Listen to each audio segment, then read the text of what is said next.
também quero vos dar as boas-vindas, são muito bem-vindos.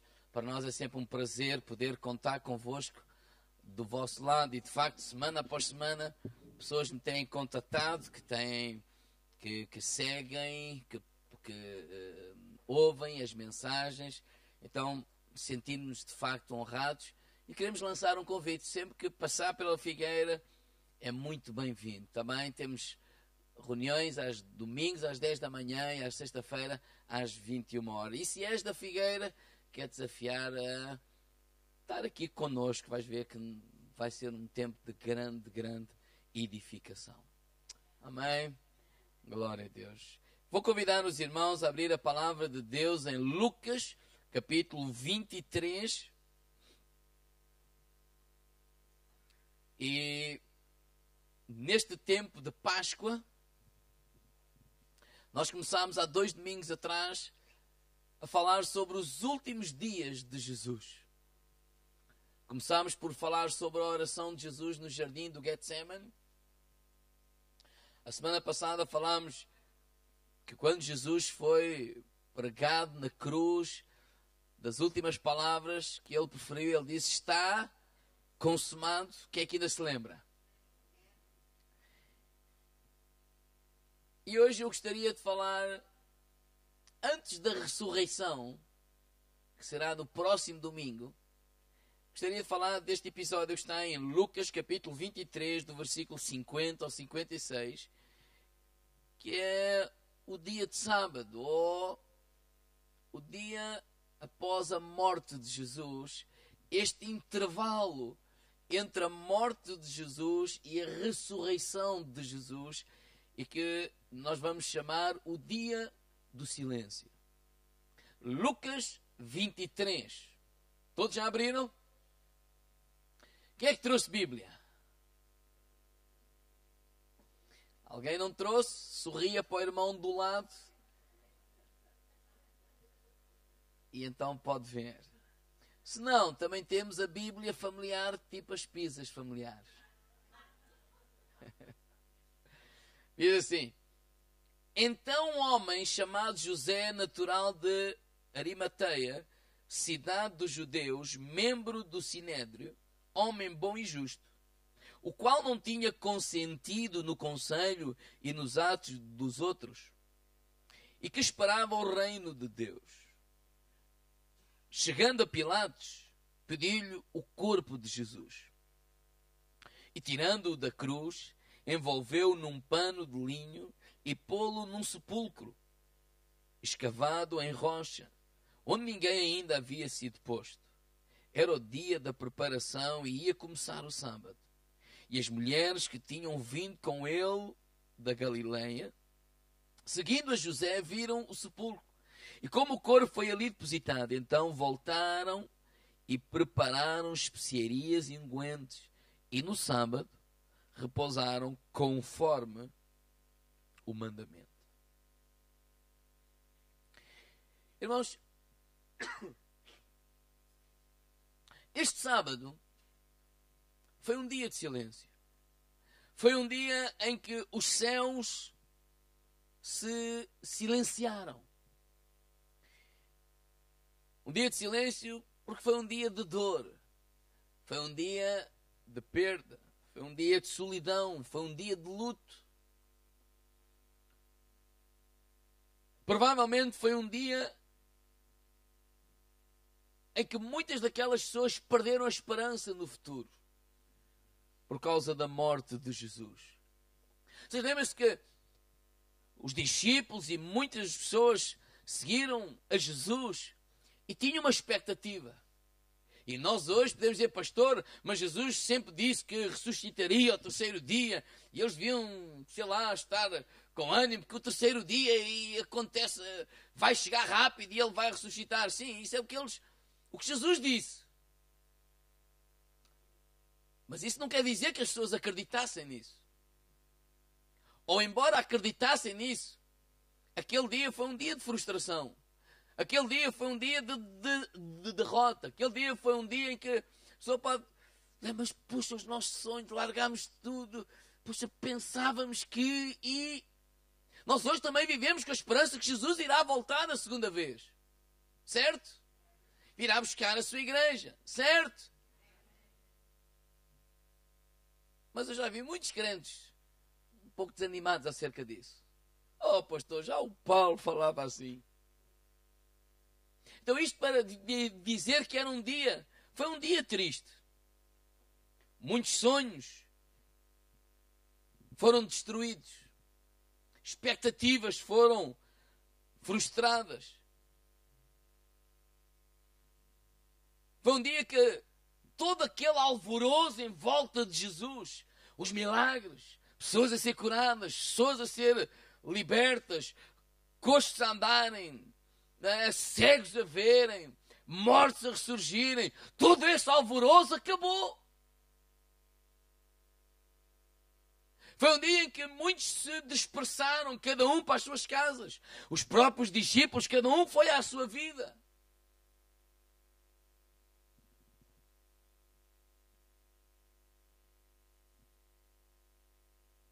Poderia até haver uma expectativa no futuro, mas não sabemos muito bem se isso vai acontecer ou não. A Bíblia fala de um tal José. Ele era membro do Sinédrio. Provavelmente também amigo do tal Nicodemos. Ele não votou para matarem Jesus, era um seguidor secreto de Jesus. Até porque ele não podia se manifestar muito, senão punha em risco a sua posição, a sua própria vida. Mas foi este tal José que foi a Pilatos pedir o corpo para o sepultar.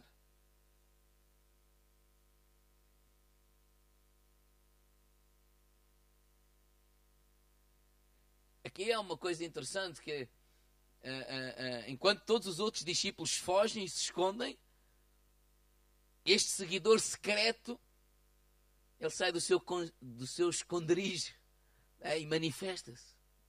É interessante. E este José e as mulheres vão sepultar o corpo. Normalmente um criminoso, quando era crucificado e executado, não é? Ele era executado sem cerimónia fúnebre. Mas eles fizeram questão de não acontecer isso com Jesus. A sua fidelidade a Jesus, o seu amor por Jesus, fez estas mulheres exercitarem o seu último ato de amor. Prepararem o corpo de Jesus, ungirem o corpo de Jesus. Na mentalidade destas mulheres, elas estavam a servir um corpo morto.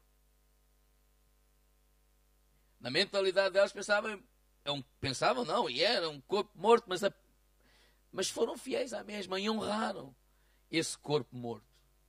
Eu poderia dizer assim, elas foram fiéis quando não fazia sentido o ser. Por quê? E a minha questão é que todos nós já passámos por tempos de silêncio. São tempos em que parece que Deus está distante. São tempos na nossa vida em que parece que os céus se silenciam também. Parece que não ouvimos, ou parece não ouvimos resposta às nossas orações. Deus parece que não nos ouve. Deus parece que se esqueceu de nós. Deus parece que desapareceu. Eu não sei se isso já aconteceu com alguém.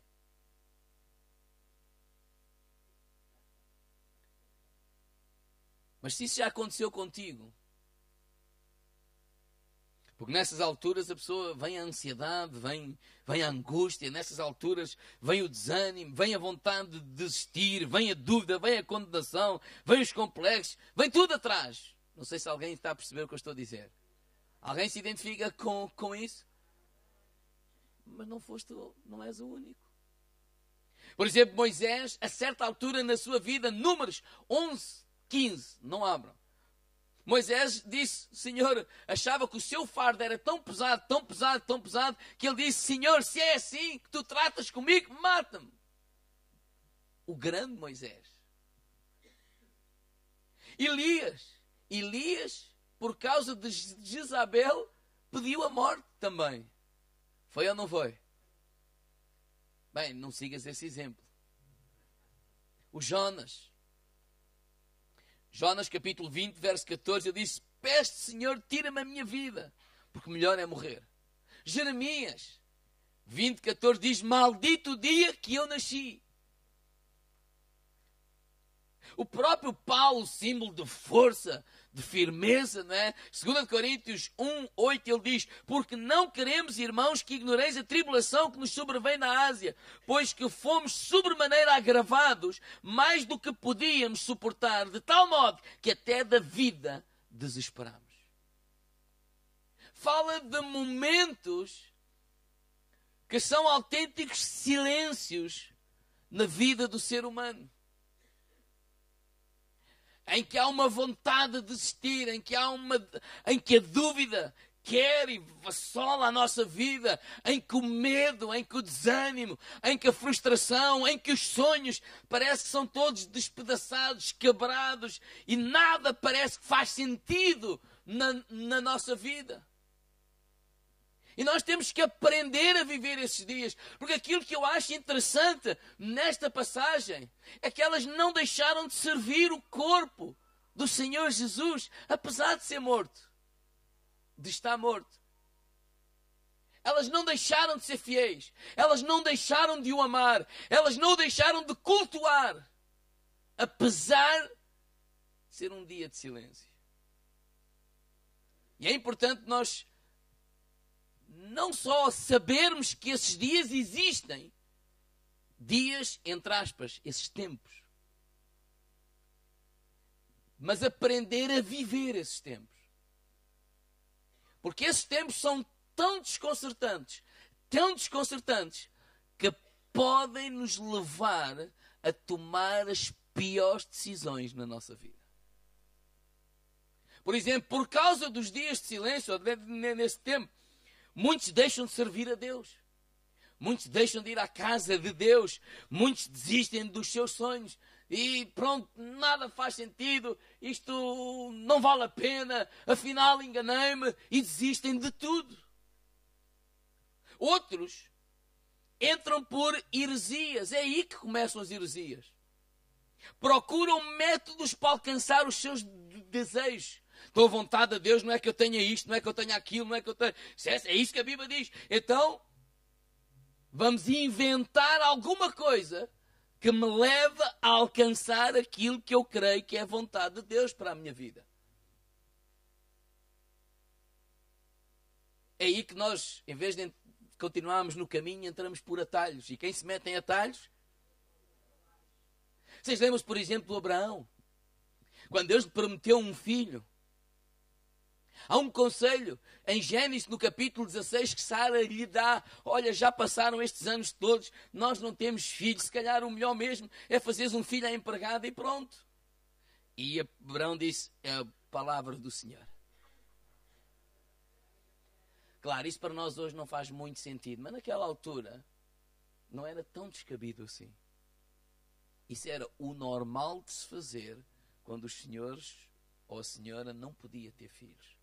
Então é apenas uma ideia que toda a gente faz, não é pecado, e se calhar, pronto, olha, é a forma de Deus nos abençoar. Mas nestes tempos, são tempos tão obscuros, tão cheios de névoa, né, turvos para a nossa vista, que podemos andar atrás de métodos para alcançar alvos, para alcançar coisas e desejos. E aí isso é um terreno muito fértil para aparecer alguém e dizer: não, tu tens que fazer as 7 semanas de não sei do quê. Eu sei, não quero é. Tu tens que fazer mais o monte de não sei do que mais. A fogueira. E nós andamos atrás de métodos e esquecemos é dos princípios. Os métodos mudam. Os princípios nunca mudam, irmãos. São imutáveis. O princípio de buscarmos a Deus. O princípio de orarmos. Mas é mais fácil nós irmos atrás de alguém que diga assim: faz isto. Pronto, eu faço isto. E então tenho aquilo. É nestes tempos que a fé é colocada em objetos em vez de ser colocada na palavra de Deus. E podemos se tornar supersticiosos. Por isso é que o apóstolo Paulo aos Gálatas, olha, quem é que vos fascinou? Vocês começaram na graça e acabaram na lei.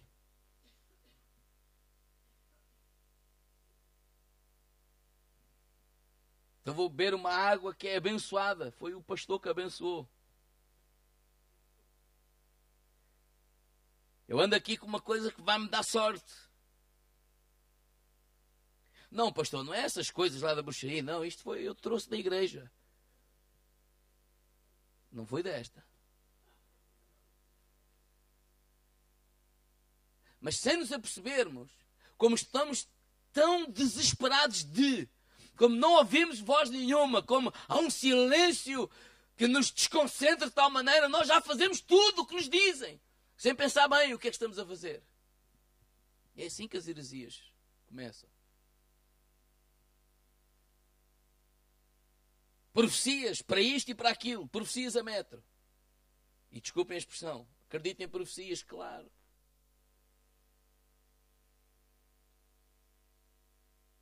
Outros mudam de igreja para ser curados. Eu não estou a acusar ninguém, mas não tem a ver com aquilo que é a direção de Deus ou aquilo que se ele identifica. Não, aquele é o lugar que eu me identifico. Não. Eu vou a qualquer lugar porque eu creio que alguém vai ter que me curar, alguém vai ter que fazer isto, alguém vai ter que fazer aquilo. Quem é que tem uma unção maior? Quem é que tem isto? Quem é que tem aquilo? E estamos a enganar a nós mesmos. Porque a única cura é Deus. Não é o pastor, não é a igreja, não é ninguém a não ser Deus. Ou então, tens um problema. E se não acontece, eu creio que é por isto e é por aquilo. E começamos a inventar. É fácil nós condenarmos alguém que não tem fé quando ele tem um problema. É fácil nós apontarmos o dedo às outras pessoas.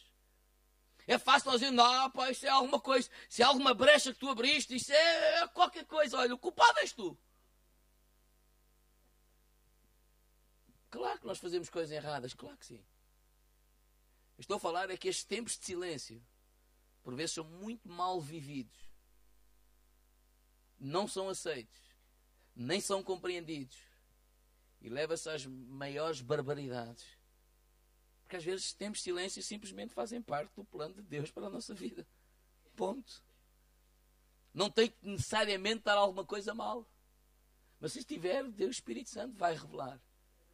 Mas é fácil nós apontarmos os dedos, é fácil nós condenarmos a pessoa já está por tudo, eu já faço tudo, eu não sei o quê, mas eu não sei onde é que eu pequei, eu não sei. E nós apontamos o dedo, não, foi qualquer coisa, foi isto, foi aquilo, foi aquilo outro. E temos uma visão, e vimos água, e o outro viu o rio, o outro viu. Então a água é o Espírito Santo. Ao fim de tantos anos, na igreja, claro que há algumas coisas a gente já... Ai, pastor, eu tive uma visão, o pastor tem que me dizer o que é que foi. Não, quem deu a visão é que tem que dizer. Se foi Deus, pergunte-lhe. Pastor, mas eu vi, e já está, eu posso responder? Claro que eu posso. Não vou ser honesto comigo mesmo. Porquê é que temos logo que dar respostas? Será que fica feio o pastor dizer assim, não sei, você tem que buscar a Deus. Se foi Deus que deu a visão, Deus vai dar a interpretação. Se Deus me falar, claro que eu vou dizer alguma coisa, mas senão não vou inventar. Diga ao meu lado, não inventa.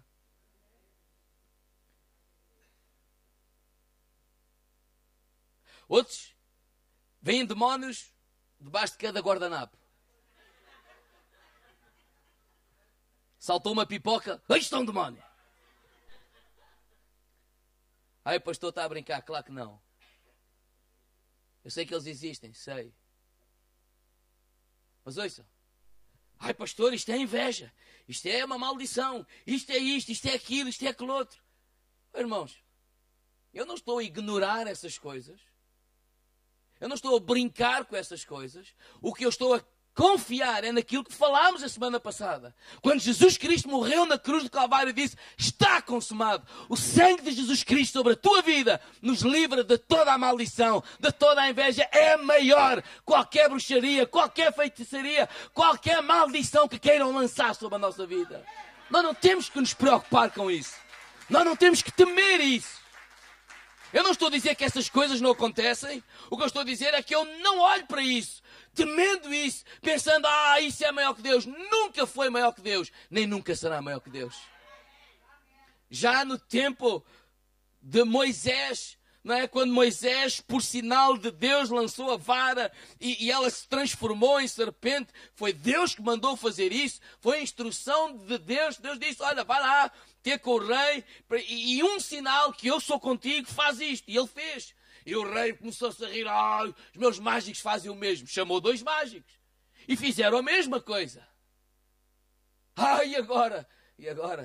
Nada nem ninguém poderá ser contra Deus. Aquela vara de Moisés engoliu as 2 varas daqueles mágicos. O poder de Deus vai engolir qualquer inveja, qualquer maldição, qualquer bruxaria, qualquer feitiçaria. Estás lavado e purificado pelo sangue de Jesus Cristo. Nós não temos que temer isso. Não temos de se preocupar com isso. Eu não estou a dizer que isso não existe. Números, capítulo 21 ou 23, o Balaão, quando foi contratado para amaldiçoar o povo de Deus por um rei chamado Balaque, ele quando ia para amaldiçoar, ele não conseguia. E ele disse assim: olha, como amaldiçoarei o que Deus não amaldiçoa? Tu és abençoado por Deus, ninguém te pode tocar, nenhum mal te sucederá, nem praga alguma chegará à tua tenda. Nós não temos que temer. Então não temos que ficar aí: bateu com o carro. E agora? Agora manda arranjar. O que queres fazer? Vamos ter mais cuidado.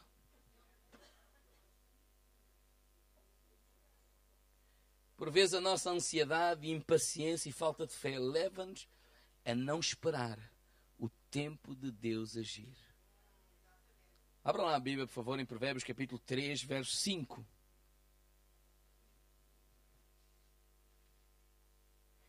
Então esses tempos de silêncio, por vezes, são vividos assim. Nesse tempo de silêncio, de sofrimento, de dor, é aí muitas coisas que nada têm a ver com a Bíblia, nada têm a ver com a palavra de Deus, encontram terrenos férteis, porque as pessoas estão desesperadas.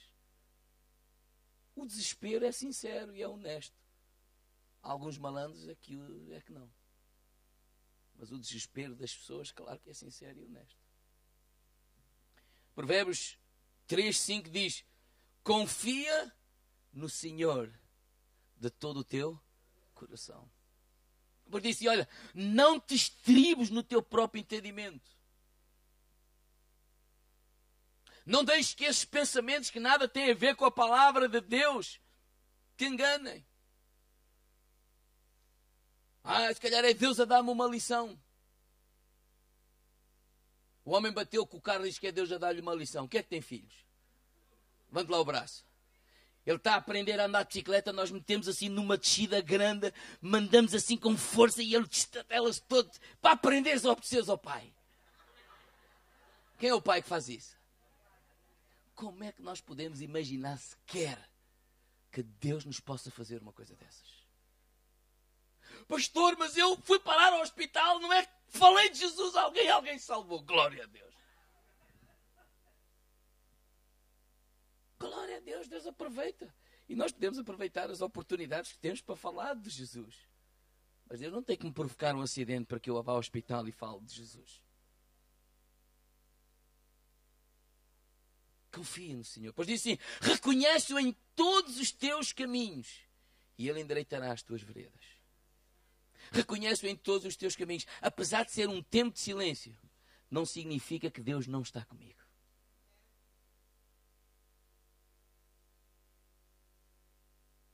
Não significa que Ele me abandonou. Não significa que Ele me voltou as costas. Ele está contigo.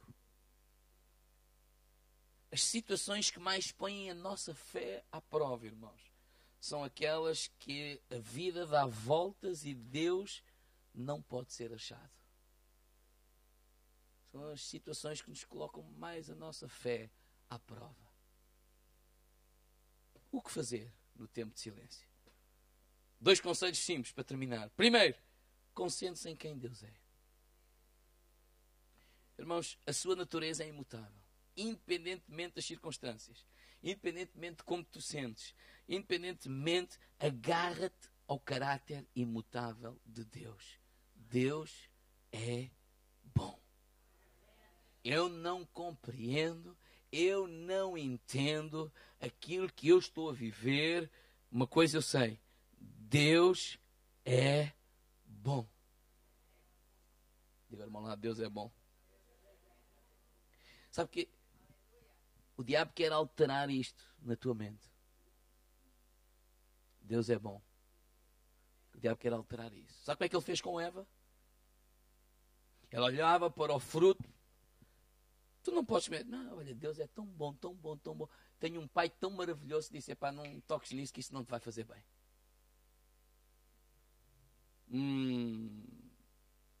Ele não quer é que tu sejas como ele. Ele não é assim tão bom, porque se ele fosse bom, ele deixava-te ir. Vai lembrar quando nós temos filhos, não é? Ou quando eu era mais novo, minha mãe disse, não, estás aqui a esta hora. Tu não és boa. Porque se fosses boa para mim, deixavas-me ir. Porque na minha cabeça, ir para aqueles lugares era o melhor que podia acontecer à minha vida. Mas de facto não era. Mas eu não sabia disso. Eu precisava só de acreditar nisso. Se alguém me ama, é os meus pais. Se alguém te ama, é Deus.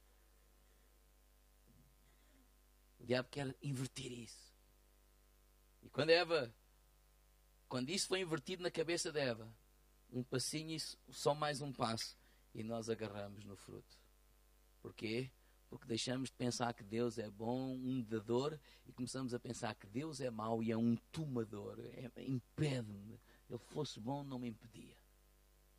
Então agarra-te ao caráter de Deus. Deus é bom. Deus é bom. Ele ama e Ele está contigo. Ele sabe por que coisas tu estás a passar. E Ele se importa contigo. Ele se importa contigo. Segundo conselho, confia que Deus cumprirá as suas promessas. Irmãos, em tempos de seca espiritual, deves confiar pacientemente nas promessas de Deus e não nas tuas emoções. O grupo louvor pode vir até aqui. Quando eu me agarro às promessas de Deus, então eu diria assim, não desista de orar. Ai, pastor, não vale a pena. Não vale a pena orar, porque Deus não me ouve. Não, isso é um engano. Tu podes não estar a ouvir Deus, mas Deus está-te a ouvir a ti. Tu podes não estar a receber resposta nenhuma, mas as tuas orações, elas estão a ser ouvidas lá em cima no céu. Eu posso olhar para Daniel, quando Daniel começou a orar, ele começou a clamar a Deus, nada acontecia. Depois do desfecho de todo aquele evento, não é? O anjo de Deus traz a resposta a Daniel e ele disse, olha, desde o primeiro minuto, desde a primeira hora, desde o primeiro dia que tu começaste a orar, as tuas orações foram ouvidas lá em cima no céu. Depois contou, olha, mas houve guerra nos céus e eu vinha para trazer a resposta e etc. E depois tive que ir pedir ajuda. Às vezes nós queremos nos pôr nessa guerra. Mas diga ao irmão lá, não te metas nessa guerra que ela não é tua. Alguns querem, em nome de Jesus, o diabo. Não te metas onde não é chamado. Mas não é por medo. Eu quando olho para esta história, eu vejo que Daniel... Uma coisa que me diz é que Daniel está em oração a Deus. O que o anjo diz é que ao mesmo tempo que ele ora, esta guerra está a acontecer. Mas não é Daniel que está nela. Daniel está ali diante de Deus, a orar a Deus, a clamar a Deus. E enquanto ele ora, essa guerra está a acontecer. E os anjos de Deus vêm e trazem a resposta a Daniel. Então podes não estar a ouvir, mas as tuas orações estão a ser ouvidas. Salmo 30, verso 5 diz que o choro pode durar uma noite, mas a alegria virá pela manhã. Há mais um versículo que eu quero te dar, foi Jó. Jó que passou toda aquela provação, ele não entendeu, ele não percebeu, aquilo que ele estava a viver em Jó capítulo 23, verso 12. Eu creio que vai estar aí, vocês podem olhar para a frente. Diz assim: dei mais valor às palavras da tua boca do que ao meu pão de cada dia. Nesse tempo de silêncio, eu estava a dizer, eu dei mais valor às promessas, à tua palavra, do que ao pão, meu pão de cada dia. Então, nesse tempo, desculpa esta expressão, não embarques em cada moda que te aparece. Lembra-te que as tuas emoções estão a ser desafiadas. Por isso é que diz lá em 2 Coríntios 5, 7, andamos por fé e não por vistas. Quer dizer que há alturas eu não vou me deixar guiar pelas minhas emoções. É claro que eu não me estou a sentir bem. Claro que eu não gosto daquilo que eu estou a viver. Claro que a dúvida assaltou a minha mente. Claro que a incredulidade está a assaltar o meu coração. Claro que há uma série de coisas que estão a acontecer nas minhas emoções. Mas em todo o tempo eu vou permanecer fiel a servir a Deus, fiel a buscar a Deus. Não nos cansemos de fazer o bem, porque a seu tempo faremos, se não houvermos desfalecido. Irmãos, não é compreendido, não é lógico, mas aquela gente, aquelas mulheres serviram a Deus, a Jesus, apesar do seu corpo estar morto. Amaram-no, não se afastaram dele, ficaram ali. O socorro virá. Diga ao irmão lá, o socorro virá. Diga ao irmão lá, Deus não se esqueceu de ti. Diga, Deus não fechou os olhos ao teu problema. Deus não tapou os ouvidos à tua oração. Ele é o nosso Pai. Ele é o nosso Senhor. Ele conhece todas as coisas. E nós vivemos na graça de Deus. Amém?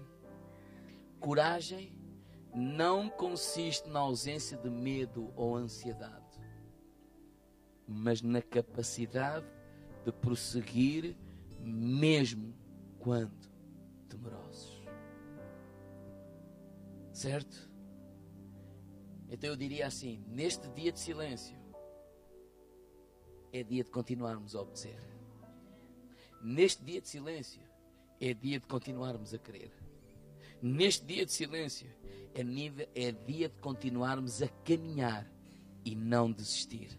Neste dia de silêncio, é dia de não nos afastarmos de Deus.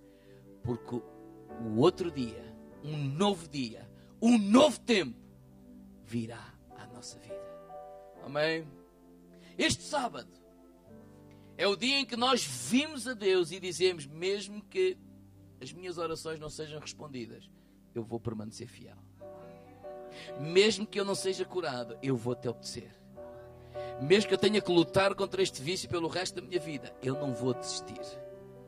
Eu não me afastarei de ti. Certo? Podemos ficar de pé? Abra a sua Bíblia em Romanos capítulo 8. Verso 35. Eu não sei, nós temos esse verso aí. Eu mandei. Pessoal lá atrás, sim ou não? Abram lá Romanos 8,35, diz assim: quem nos separará do amor de Cristo? O apóstolo Paulo estava a fazer uma pergunta. Quem é que nos vai separar do amor de Cristo? A tribulação? Não. A angústia? Diga ao irmão ao lado, não. A perseguição? A fome, a nudez, o perigo, ou a espada. Ele diz, como está escrito, por amor de ti somos entregues à morte todo o dia. Fomos reputados como ovelhas para o matador. Mas em todas estas coisas, todas estas que se falou para trás, somos mais do que vencedor por aquele que nos amou. Mais vencedor, sabe porquê? Porque não somos nós que lutamos. Quem lutou foi Deus. Ele disse, está consumado. Ele já lutou. Ele foi vencedor, mas eu fui mais do que vencedor. E no versículo 38, porque eu estou certo que nem a morte, nem a vida, nem os anjos, nem os principados, nem os potestades, nem o presente, nem o porvir, nem a altura, nem profundidade, nem outra criatura nos poderá separar do amor de Deus que está em Cristo Jesus. Irmãos, nada, nem ninguém nos pode separar do amor de Deus. Amém. No dia do silêncio, vamos pedir a sabedoria a Deus para viver esse dia. Não é para que esse dia não aconteça, é para viver esse dia. Para não entrar, para não precipitar, para não entrar nas últimas modas, para não ir atrás de heresias, mas para permanecer fiel, servindo a Deus, obedecendo a Deus, porque o novo dia virá. Amém. Levanta o teu braço para o céu agora mesmo. Oh, pede sabedoria a Deus. Pede sabedoria a Deus. Senhor, ajuda-nos. Eu não sei se está aqui alguém que está a viver esse dia, nesta manhã. Está a viver um tempo de silêncio. Um tempo em que parece que os céus se calaram. Em que parece que nada acontece. E mil e uma coisa passa pela nossa cabeça. E aquilo que eu quero te encorajar nesta manhã é: ora a Deus. Deus, dá-me sabedoria para viver estes tempos. Que a minha fé esteja firmada na tua palavra e que eu não vacile nem para a direita nem para a esquerda. Faz a tua oração agora mesmo. Faz a tua oração aí em casa, onde quer que tu estejas. Faz a tua oração agora mesmo. Que o Espírito de Deus toque na tua vida. Que o Espírito de Deus fortaleça a tua vida. Que o Espírito de Deus traga revelação à tua vida. Em nome de Jesus. Em nome de Jesus. Deus, fortalece estas vidas. Fortalece estas vidas. Fortalece estas vidas.